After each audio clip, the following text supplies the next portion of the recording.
साथियों, पहला जो इस्लामिक आक्रमण है वो सिंध जो इलाका है उस पे हुआ और ये 711 ईस्वी में हुआ था।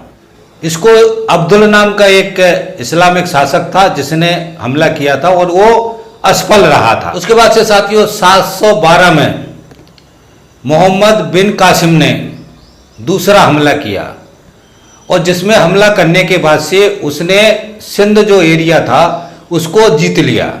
और उस समय जो है एक राजा दाहिर सिंह था जिसका शासन था सिंध इलाके में, वो हिंदू राजा था। उस राजा से लड़ाई लड़के ये मोहम्मद बिन कासिम ने उसको पराजित करके सिंध पे कब्जा कर लिया। और ये जो हमला हुआ था इसमें काफ़ी बड़ा लड़ाई हुआ था जिसमें बहुत सारा जनहानि हुआ था, बहुत सारे लोगों की हत्याएं हुई थी इस पूरे लड़ाई के अंदर। और साथियों ये समझना है कि ये जो आक्रमण हुआ था इसमें इनका उद्देश्य क्या था। जैसे मैंने आपको बताया कि इस्लाम में दो प्रमुख उद्देश्य थे, एक धन की प्राप्ति, दूसरा था बाद में साम्राज्य का विस्तार। धन की प्राप्ति एक बहुत बड़ा इनका लक्ष्य होता था। इस्लामिक जो आक्रमण होते थे और धन लूट करके ले जा करके फिर वो अपने देश का विकास करते थे। तो इनका उद्देश्य था कि धन की जो लूट करें यहाँ से। और इस्लामिक जो अरब देश थे उस समय, हमारा उनसे व्यापार था। व्यापार होने के कारण से उनको पता था कि ये जो इलाका है, भारत देश है, इसके अंदर जो है बहुत सारे अलग अलग राजा हैं और जिन राजा हैं मंदिर हैं और इनके अंदर बहुत सारी संपत्ति है उसमें। कि जो भारतीय शासक थे उस समय राजपूतों का राज था, ये आपस में लड़ रहे थे और उस समय राजाओं के अंदर कोई भी सामूहिकता नहीं थी। जैसे मैंने आपको पिछले वीडियो में समझाया, राजाओं के अंदर इतनी चेतना नहीं थी कि ये जो इस्लाम के आक्रमण हो रहे हैं वो इस्लाम के आक्रमण तेजी से पूरी दुनिया में हो रहे हैं, इसकी जानकारी सभी राजाओं को थी। मगर वो जो हम सब मिल करके इन आक्रमणों को रोकें, जैसे एक राजा जो लड़ा उससे सिंध पे जो पहला आक्रमण हुआ, अगर इस राजा के साथ बाकी राजा सहयोग करते तो ये मोहम्मद बिन कासिम सिंध पे जो है अपना राज्य स्थापित नहीं कर पाता। मगर उस समय की सिचुएशन ये थी कि सारे राजा बटे हुए थे, आपस में लड़ रहे थे, अपनी अपनी मूछें ऐंठ रहे थे, मगर सामूहिकता नहीं थी, जिसके कारण से ये यहाँ पे हमला करके जीतने में सफल हुए। काफ़ी यहाँ पे नरसंहार हुआ, बहुत सारे लोगों को मारे गए। फाइनली सिंध पे मोहम्मद बिन कासिम ने कब्जा किया और यहाँ से बहुत सारी संपत्ति धन उसने लूटा। लूटने के बाद यहाँ राज्य स्थापित किया। जब राज्य स्थापित किया तब उसको फिर भारत की जो स्थिति थी, भारत के साथ जो मेल मिलाप हुआ, उसके बाद उसको समझ में आया कि यहाँ पे बहुत सारी संभावना है, जो भारत से हम धन भी लूट सकते हैं और भारत के ऊपर अपने साम्राज्य का विस्तार भी कर सकते हैं। तो इसी नियत से फिर और दूसरे जो हमले आगे हुए। ये भी समझना है साथियों कि ये जो इस्लामिक शासक थे, इनसे इस क्षेत्र की, भारत की जो सीमा लगी हुई थी, हमारे देश की सीमा लगी हुई थी। और मैं बार बार ये कह दे रहा हूँ, जो भारत बार बार बोल रहा हूँ, इसको भी ध्यान रखना कि उस समय भारत नाम का कोई देश नहीं था। भारत हमारा देश है, पूरा सारे राजा मिलके एक देश है, ऐसा नहीं था। ये इतने अलग अलग सारे राज्य थे, जो राजा थे उतने राज्य थे, उतने स्टेट थे। ये बहुत सारे स्टेट थे, इन स्टेटों की अलग अलग संस्कृतियाँ थीं, अलग अलग राजाओं के रीति रिवाज थे। बहुत सारे राजा ऐसे थे जो ये भारतीय दर्शन हिंदू रीति रिवाज से अपना शासन चलाते थे।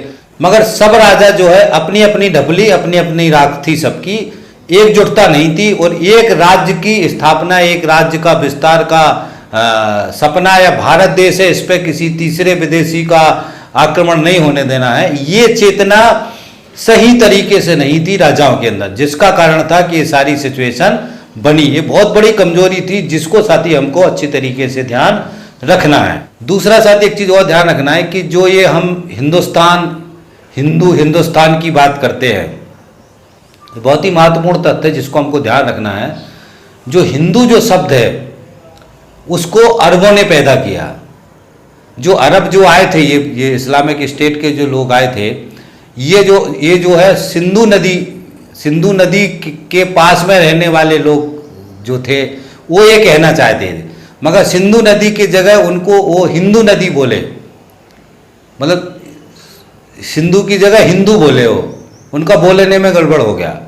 तो उन्होंने कहा कि जो ये हिंदू है ये इनके ऊपर जो है यहाँ ये हिंदू जो राज्य हैं इनके ऊपर हमले करने हैं। और ये जो हिंदू शब्द का उपयोग पहली बार 2010 में एक विदेशी राइटर था, नाम मेरा दिमाग से निकल गया है, उसने लिखा था कि सिंधु को जो है हिंदू लिख दिया। तो वहाँ से ये जो अब जिसको हम हिंदू धर्म बोलते हैं, इस पूरे जो ब्राह्मणवादी दर्शन की जो परंपरा थी, इस दर्शन की परंपरा को हिंदू नाम मिल गया। और ये लगभग 1000 ईस्वी की बात है, हिंदू नाम मिल गया। और हिंदू नाम मिलने के बाद से फिर बाद में उसको अभी हिंदुस्तान हो गया। तो जो हिंदुस्तान का नारा आरएसएस देता है, ये हमको समझना है कि हिंदू शब्द ही ये इस्लामिक जो शासक थे उन्होंने दिया भारत देश को, और इस हिंदू के नाम का फिर हिंदुस्तान कहने लगे। तो ये हिंदू शब्द की उत्पत्ति और हिंदुस्तान की नाम की उत्पत्ति यहाँ से शुरू हुई, ये देखना। और ये बहुत पुरानी इतिहास नहीं है, ये 1000 ईस्वी की बात है। तो हमको ध्यान रखना साथियों, ये जो शब्द है, जो इतिहास है, इसको हम अगर ध्यान नहीं रखते हैं तो ये आज की तारीख में हिंदू और हिंदुस्तान दो शब्द ऐसे हैं जिसको हम पुरातन रूप से इस्तेमाल कर रहे हैं। आज हम भारत और इंडिया, हम इसको भारत भी कहते थे, जो सारे जो साम्राज्य बने उसको सारे राजाओं का एकजुट होकर के इसको हमने भारत कहा। तो जो हिंदुस्तान कहा, तो जो हिंदू शब्द बना था, हिंदू में शब्द जो सिंधु नदी के पास रहने वाले, इसको हिंदू कहा, इसमें रहने वाले को हिंदुस्तानी। तो हिंदू और हिंदुस्तान वाले जो शब्द है ये यहाँ से पैदा हुए, इस बात को हमको ध्यान रखना है। और ऐतिहासिक रूप से ध्यान रखना है कि जो भी जहाँ हम हिंदू धर्म या हिंदुस्तान का शब्द का इस्तेमाल करते, तो हमको ध्यान है कि हिंदू धर्म यहाँ से शुरू हुआ।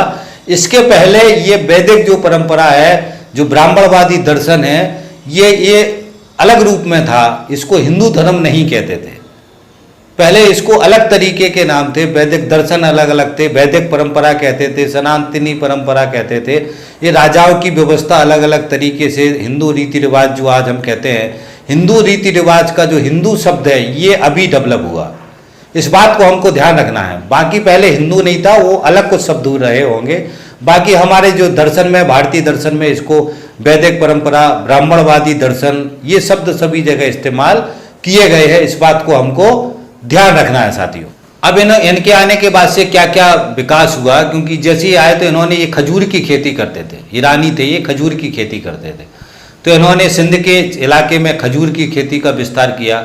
और ऊंट जो है, ऊंट की प्रजाति यही लेके आए थे, तो ऊंटों का व्यापार किया इन्होंने। ऊंट को जो प्रजाति थी उसको, उससे जो है जो व्यापार था, ऊंट जो है पैदा हुए, और ऊंटों से व्यापार करना, सामान ढोने का जो प्रचलन है, वो इन्हीं लोगों ने यहाँ से प्रचलन उसको किया। प्रजाति का विकास, ऊंट पालन, ये बहुत सारा जो सिस्टम है वो इसी राज्य में। और ये जो इस्लामिक शासक थे वो लेके आए थे, क्योंकि अरब देशों में ही ये ऊंटों की प्रजाति थी।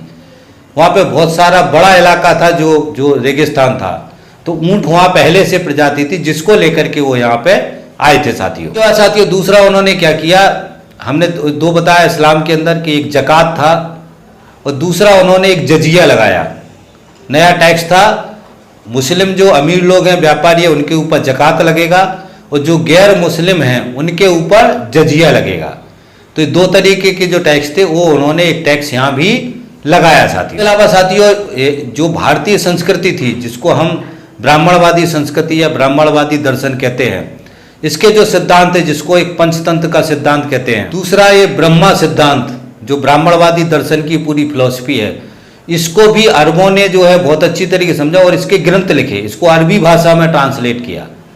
अरबी भाषा में ट्रांसलेट करके अरब देशों को भी इसके बारे में बताया कि भारत के अंदर किस तरीके की संस्कृति है, किस तरीके की व्यवस्था है।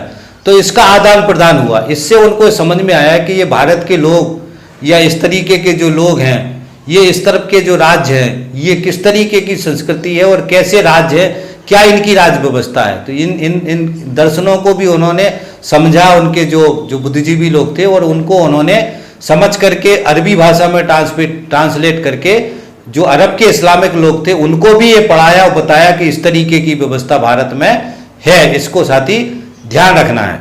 खगोल शास्त्र और ज्योतिष शास्त्र में विस्तार हुआ। मैंने पिछले वीडियो में भी बताया आपको कि ज्योतिष शास्त्र का जो विस्तार है या जो विकास है वो भारत देश से ज़्यादा जो यूनानी जो दर्शन है उसके अंदर है।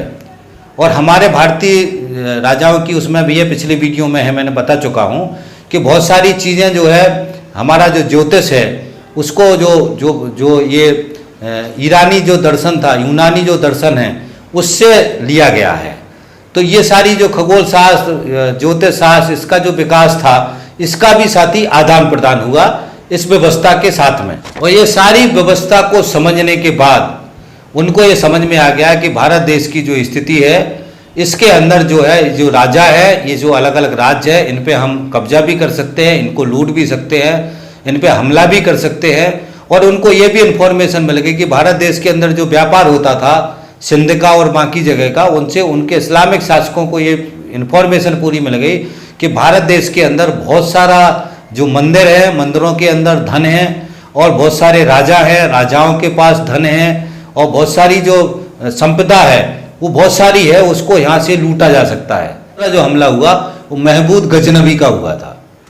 इसके बारे में साथी हम अगला वीडियो बनाएंगे और आपको बताएंगे कि महमूद गजनवी ने किस तरीके से भारत देश में आक्रमण किया, क्या उसका उद्देश्य था और किस तरीके से उसने पूरे देश के ऊपर असर डाला साथियों। तो ये जो वीडियो हम यहीं ख़त्म करते हैं कि पहला जो भारत पे आक्रमण हुआ, सिंध पे कब्जा हुआ, ये वीडियो हम यहीं साथी ख़त्म करते हैं। आपसे निवेदन करते हैं कि यदि आपने हमारे पिछले वीडियो नहीं सुने हो तो उनको सुने, और यदि हमारा चैनल सब्सक्राइब नहीं किया हो तो चैनल को भी सब्सक्राइब करें और इन वीडियो को शेयर करवाने में सहयोग करें। ये साथी बहुत ही विशेष निवेदन है।